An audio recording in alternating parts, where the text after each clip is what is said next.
கந்தனிடம் செல்லுங்கள், என்ன வேண்டும் சொல்லுங்கள்.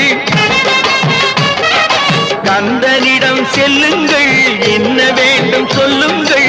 வந்தவினை தீந்துவிடும் மற்றவற்றை தள்ளுங்கள், வந்தவினை தீந்துவிடும் மற்றவற்றை தள்ளுங்கள்.